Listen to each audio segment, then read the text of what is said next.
Hello friends, welcome to రుచి వంటిల్లు. ఈరోజు మనం పుదీనా పెరుగు పచ్చడి చాలా టేస్టీగా, చాలా సింపుల్గా 10 నిమిషాల్లో ఎలా తయారు చేసుకోవాలో చూద్దాము. ఈ పచ్చడి మనకు వేడివేడి అన్నంలో వేసుకుని తింటే చాలా బాగుంటుంది, ఇంకా దోశల్లో కూడా బాగుంటుంది. సో లేట్ చేయకుండా వీడియోలోకి వెళ్ళిపోదాం.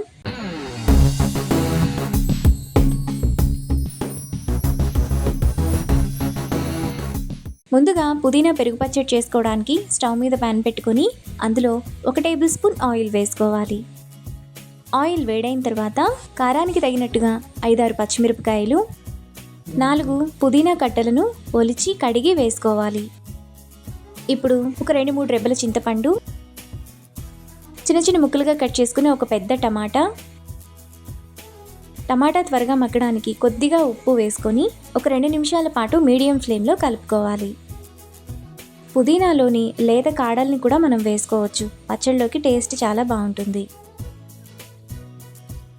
ఇలా కలుపుకున్న తర్వాత మూత పెట్టుకొని మధ్యలో కలుపుతూ టమాటాను మెత్తగా మగ్గనివ్వాలి.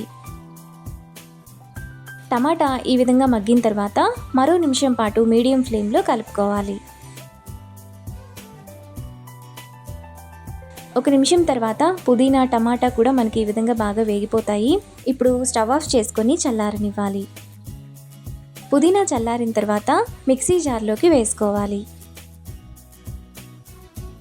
ఇప్పుడు కచ్చాపచ్చాగా దంచిన 4 వెల్లుల్లి రెబ్బలు, 1 టీ స్పూన్ జీలకర్ర, టేస్ట్కి తగినంత ఉప్పు వేసుకొని కొంచెం బరకగా మిక్సీ వేసుకోవాలి. పుదీనా పచ్చడిని ఇక్కడ చూపిస్తున్నట్టు ఈ విధంగా మిక్సీ వేసుకోవాలి.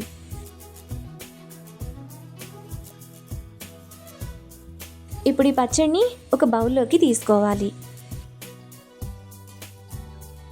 తర్వాత 1 కప్పు పెరుగు వేసుకొని కలుపుకోవాలి.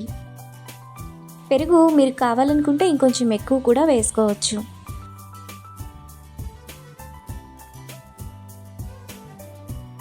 ఇలా కలుపుకున్న తర్వాత పక్కన పెట్టుకోవాలి. ఇప్పుడు స్టవ్ మీద ప్యాన్ పెట్టుకొని అందులో 1 టేబుల్ స్పూన్ ఆయిల్ వేసుకోవాలి. ఆయిల్ వేడైన తర్వాత 1 టీ స్పూన్ తాలింపు గింజలు, 2 ఎండుమిరపకాయలు, 1 రెమ్మ కరివేపాకు, చిటికెడు పసుపు కూడా వేసుకొని ఫ్రై చేసుకోవాలి. తాలింపంతా వేగిన తర్వాత పచ్చడిలో వేసుకొని కలుపుకోవాలి. ఈ పచ్చడి మనకు ఫ్రిడ్జ్లో స్టోర్ చేసుకుంటే 4-5 రోజుల పాటు ఫ్రెష్గా ఉంటుంది.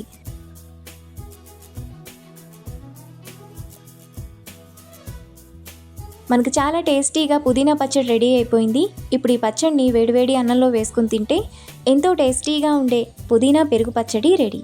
ఈ రెసిపీని మీరు కూడా ట్రై చేసి మీకు టేస్ట్ ఎలా కుదిరిందో నాకు కామెంట్స్లో షేర్ చేయండి. ఈ వీడియో కనుక మీకు నచ్చినట్లయితే లైక్ చేసి, షేర్ చేసి, సబ్స్క్రైబ్ చేయండి.